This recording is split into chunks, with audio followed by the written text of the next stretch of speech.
Hi everybody and welcome back. Today we're talking about 3 reasons eating dandelions could help with gut health.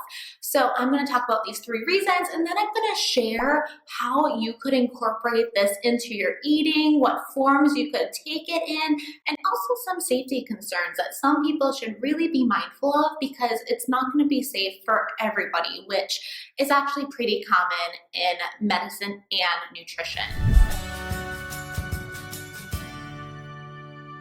So number 1 is that the dandelion root has a large amount of inulin, and inulin is a prebiotic, pre before the pro, so it's basically food for the probiotics in your gut.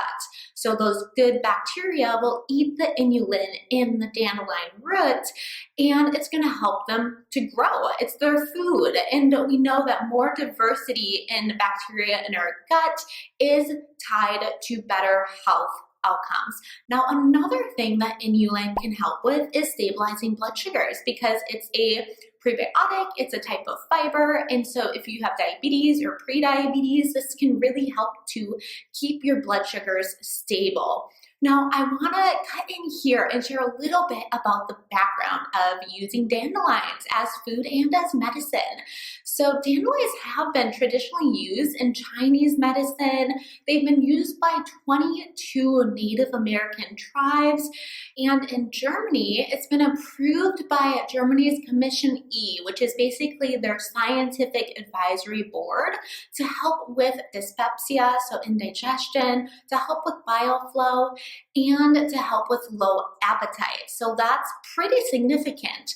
In Austria and the Czech Republic, it's in their national pharmacopoeia. It's also in the Ayurvedic and British pharmacopoeia. So as you can see, it's really respected by these national organizations around the world for good reason. Number 2 is that it can help with bile flow.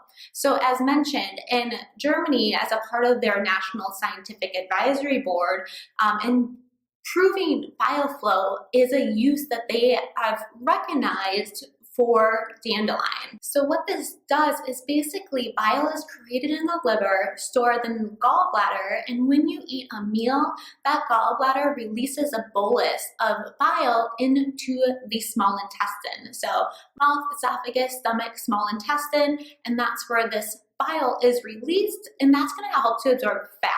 So fat's mostly absorbed through the third part of the intestine, that ileum, and we need enough of that bile production to support that fat absorption. Also, if someone's struggling with constipation, lack of bile could be one component to this because bile has a mild laxative effect, and also it can help to stimulate stomach acid, which we talked about before. The stomach needs to be really acidic. It's supposed to be really acidic to start that breakdown of food. So this is all really important and something that eating dandelion can help with.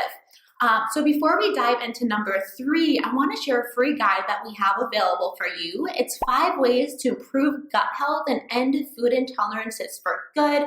Free guide, and you can click on the link below to download that. So the number 3 way that dandelion can help with gut health is that it's a liver tonic. So we have all these natural detoxification systems in our body. Our body knows how to detox, but it does need the proper nutrients in order to do this properly.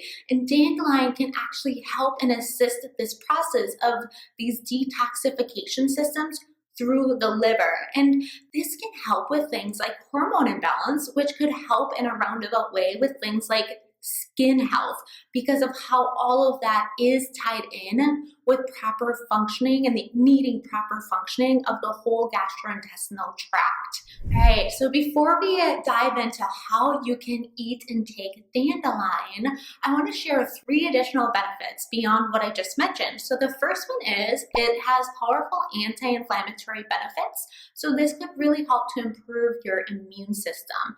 The second one is that it seems to have antiviral properties as well. And then the third one is that it seems to help to improve insulin secretion. So not only does that root have that inulin that can help with blood sugar balancing, but it could also be helping to improve insulin secretion. So really a great food for anybody at risk for prediabetes or who has prediabetes or diabetes. So now let's dive in and talk about how you can take dandelion. Of course, you can just go and snip it from the grass and eat it that way. You can put it on salads. Just be super careful about pesticide residue on it. Most lawns, a lot of lawns, especially in the United States, are sprayed with pesticides or Roundup, especially because dandelions are seen as a weed. So people are trying to get rid of it. So I wouldn't go to the park and necessarily like harvest dandelion to eat.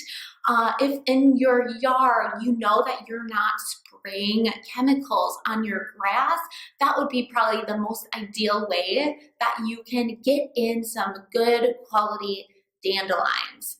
Now, there are other ways that you can take it too. If you want to try to get a higher dose of it for maybe improved therapeutic benefit, or you could try doing this on top of just incorporating some dandelions into like your salads would be probably the biggest way, the number one way that people eat dandelion.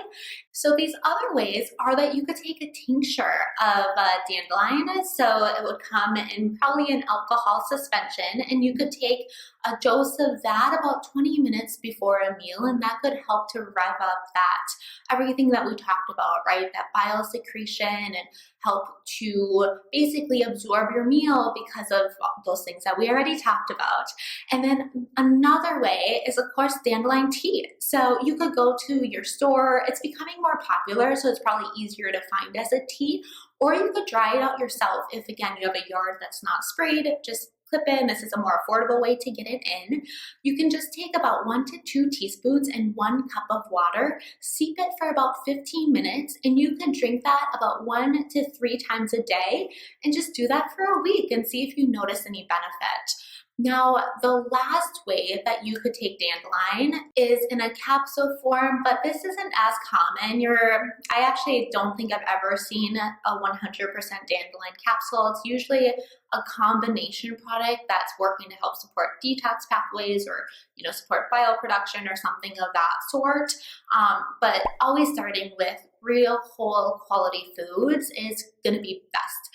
Now, safety information. This is really important because I don't want you to be taking this if you have certain issues going on. So please keep listening to this part. So in general, dandelion is a pretty safe herb, but there's 6 reasons that you're gonna at least wanna check with your doctor on this one. So the first one is any gallbladder or bile duct issues for obvious reasons, because it helps to stimulate those pathways.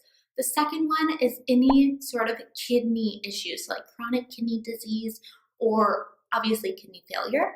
The next one is if you're on any sort of blood thinners or diuretics. Make sure to check with your main healthcare provider, your doctor, if you want to try dandelion. It could be contraindicated there. Next one is if you're having gastritis, so stomach inflammation, because as mentioned, it can help to increase stomach acid, or if someone has like a stomach ulcer, we actually will want to decrease stomach acid until that heals before trying to get stomach acid up again, which up is for the most part important for that breakdown of food, right? But if you're having inflammation in the stomach or like a stomach ulcer, then you don't want to increase stomach acid. We need to let that heal first before then working to increase stomach acid. And then the 6th thing is if you have allergies in the aster family, so like ragweed, this could make your allergies worse. So if you get those seasonal allergies, like actually this time of the year when dandelions are popping up, you could probably try it, but if it makes your allergies worse, just back down and cut it out again. So I hope this video was really helpful to you. If you haven't already, please subscribe, hit the bell next to the subscribe button to be notified of our future videos. Please also like this video, leave a comment. That all helps our video rise up in organic search so that it gets shown to more people, and you're helping to support our channel in that way. So we really appreciate it. So I hope you'll have a great day, and I'll see you next week, Tuesday at 3 p.m. new time. So 3 p.m. Central Time is when we release our new videos. Thank you all. See you soon.